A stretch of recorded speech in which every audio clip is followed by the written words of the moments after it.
Film Brown here at the Movies with Film. Out here in the wilds of our vault, and you never know what we're going to pull out each Friday evening for our viewing fare. And tonight we're going back.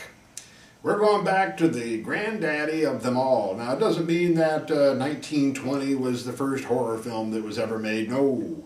But 1920, The Cabinet of Dr. Caligari, important film. An important film that sets a lot of templates for where horror is going to go in many different ways.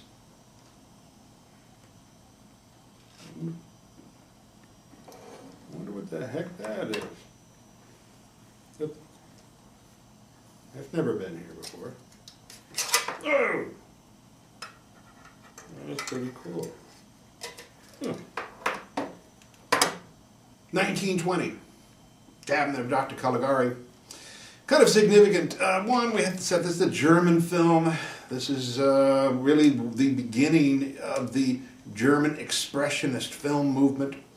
Films that focused upon the bizarre imagery, abstraction, very often, as is what you'll see with Herman Warm's set design in Caligari, is the sets are constructed in certain ways to create weird angles, shadows are drawn on. It's just a whole other sense of a world that you will see.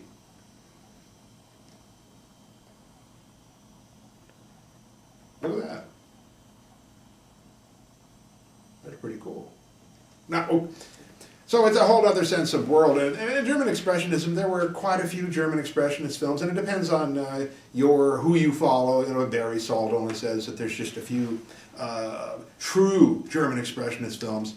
Others will kind of open the definition up a little bit more and take us all the way up to Metropolis and things like that, Nosferatu, Waxworks. A lot of films that we show on here. Not only visually are these films interesting or bizarre, but the narratives also deal with the sort of the internal life of individuals. So, what is the story on this? Well, we have this guy who goes to a carnival, and he runs into Dr. Caligari, who has a cabinet. And Werner Krauss plays this Dr. Caligari, who has this cabinet, and inside of it, he opens it up. It's sort of like a coffin.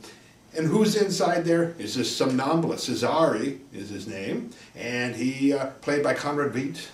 And he has him come out, and he kind of gets him to do little tricks, like a pony, like what's 5 plus 5? And no, he doesn't do that, but that would be cool if he did. And of course, one of the things is that he will predict things. So the friend will say, hey, you know, when am I going to die? And stuff like that. He goes, oh, tomorrow night or something like that. And they go, wham! You know, don't ever ask a guy when you're going to die. It's not a good idea.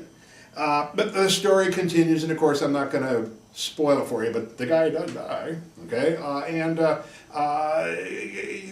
The somnambulist is used as a sort of a zombie servant to Caligari to go out and do things, like go out and get Lil Dagover, go out and get Jane, get the guy's girlfriend and drag her around on rooftops and stuff like that. So, okay. Now, a thing about this film, and I really don't want to get too far into it, is this internal dimension.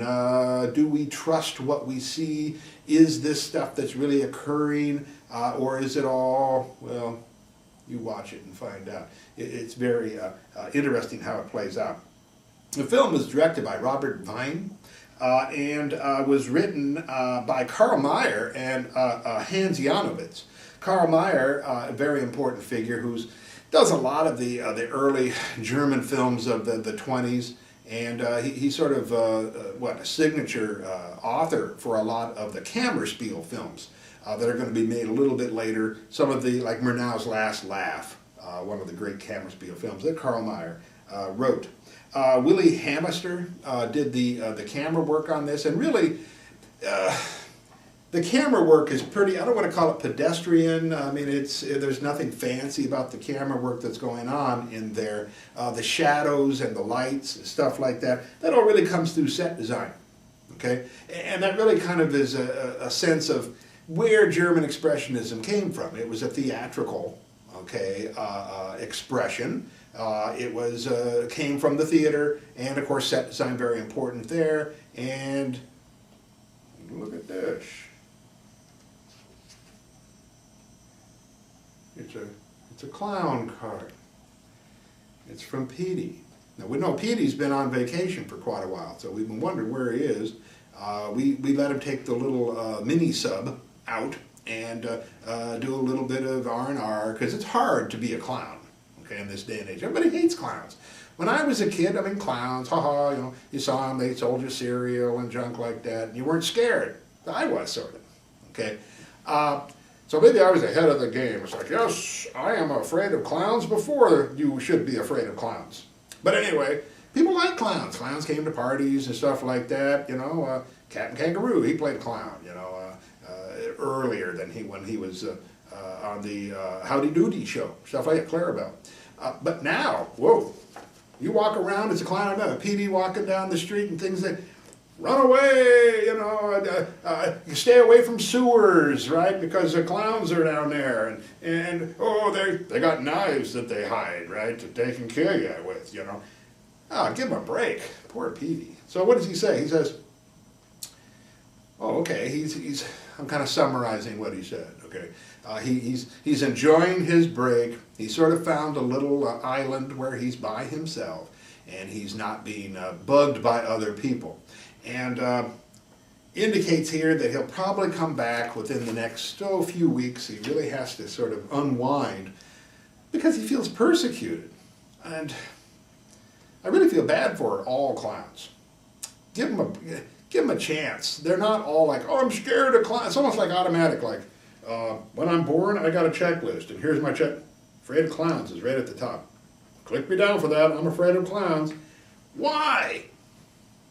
Don't be afraid of clowns. Now, okay, if they give you a reason to be afraid of clowns, be afraid of clowns. But if they're just clowning around, and clown, you know, hey, you know, they're trying to entertain you. They're doing their job, right? They went to clown school. They did all the clown stuff, right? Same with, okay, and I know I'm kind of going off here a little bit here, but people give mimes a hard time. Now, it used to be like, oh, I remember I was watching Blow Up, the Antonioni film from the late 60s. And it ends with these mimes playing tennis. And of course, that was, you know, mimes. They were pretty well respected at that. Now, everybody hates mimes. You go, oh, it's a mime. You know, oh, he's silly. You know, he's stuck in a wall. You know, he can't get out. Oh, he's walking downstairs. He's mimes. You know, the lowest level of humor. No, it isn't. There's some good clowns and mimes have to be rejuvenated. Okay, our perspective on those, we have to change that. Yeah, come on.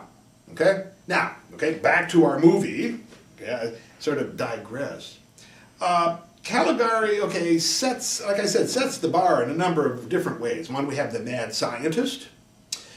We have a great use of psychoanalysis going on in this film because Dr. Caligari is a psychiatrist. On the side or not, it's hard to tell. Likewise, set in a carnival. Carnivals are very important sets for horror films. If you've seen the Rob Zombie Living Dead Girl video, it's redoing a lot of the scenes, carnival scenes from the Caligari. Okay. Likewise, the somnambulist, the monster or the willless being who is used to do the bidding of the master. So that sort of has kind of like a Frankenstein type of thing, later Frankenstein, not the original Frankenstein, but also zombie-like or, you know, just the henchman type of thing. The look of the film, very significant in its set design and also in the frame story, okay, that it employs, is going to later influence the German immigrants bringing this kind of film noir to the United States. Okay, and getting its fullest expression in the 40s and 50s. Now look at this right here. It's an old dial here on it. So, you don't see these things much anymore. One of my best VCRs I had was an old rotary one.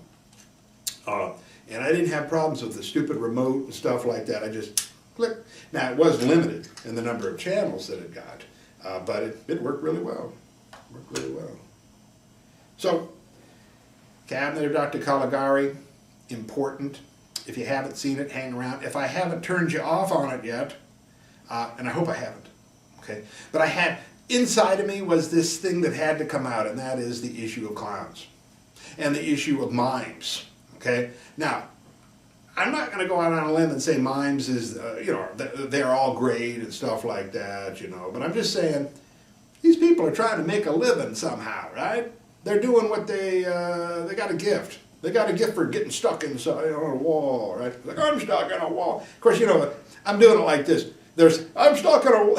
Mimes don't say I'm stuck in a wall, right? I think that's the point of being a mime, right? They don't say anything, but they're, right there, we say, oh, he's stuck in a wall, we say then, okay? And then with clowns. Clowns. Yeah, that is a great occupation. Long lineage, right? Clowns go way back, right? The fool, right? Even in Shakespeare, right? You had the fool, right? The clown. Important, right? You got to have somebody, and they're doing a job. Hell, let them do their job. Now I'm going to let you go out and watch this movie, Cabinet of Dr. Caligari, 1920. Robert Vine directed it, and it is going to kind of rock your world. Baby.